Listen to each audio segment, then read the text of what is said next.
والسلام عليك يا سيدي يا رسول الله.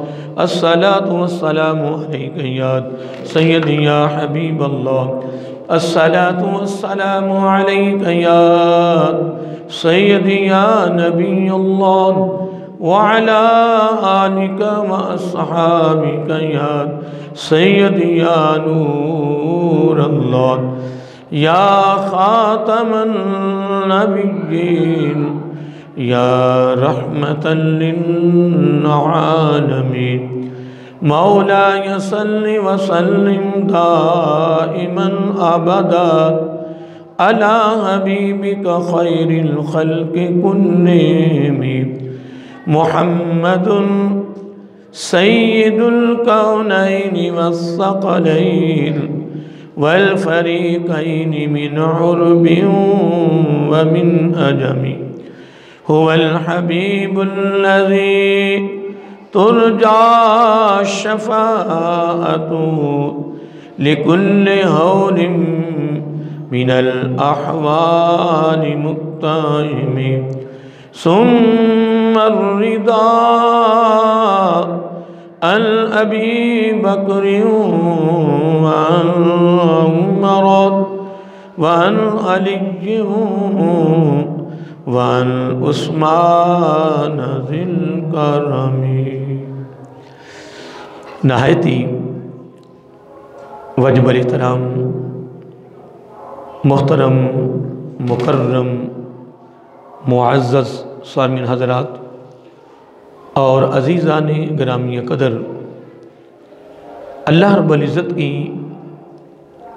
تعریف و توصیف اور حضور نبی کریم صلی اللہ علیہ وآلہ وسلم دی بارگاہ عالیہ مقدسہ میں نذرانہ درود و سلام.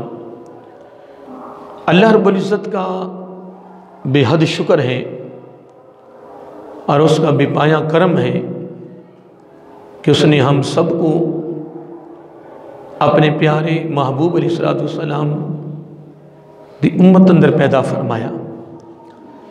اور اللہ رب العزت کا یہ بے حد شکر ہے اور اس کا بے پایہ احسان ہے کہ اس نے اپنی توفیق اور اپنے محبوب علیہ السلام کے توسل سے ایمان جیسی عظیم الشان نعمت سے مالا مال فرمایا. حضرات محترم، تین محبوب چیزوں کے حوالے سے ہماری گفتگو شروع ہے. حضور نبی کریم علیہ السلام نے تین چیزوں کو پسند فرمایا. خلفائے راشدین نے تین چیزوں کو پسند فرمایا. سید الملائکہ حضرت جبرائیل امین علیہ السلام نے بھی تین چیزوں کو پسند فرمایا. اللہ تعالیٰ کی ذات نے اپنے بندوں کے تین فعلوں کو پسند فرمایا. اور یقیناً اس میں شک نہیں ہے کہ وہ لوگ بڑے خوش نصیب ہیں کہ جو اللہ تعالیٰ کی حکم کی تعمیل کر رہے ہیں، اللہ تعالیٰ کی احکامات کی پیروی کر رہے ہیں اور حضور نبی کریم علیہ السلام کے اسوہ حسنہ کے مطابق اپنی زندگی کو بسر کر رہے ہیں. اور یہی ہماری کامیابی ہے، دنیا کے بھی اور آخرت کے بھی. آقا علیہ السلام نے تین چیزوں کو پسند فرمایا، جس میں پہلی چیز ہے خوشبو. کیا ہے؟ خوشبو. اور دوسری ہے نیک عورت.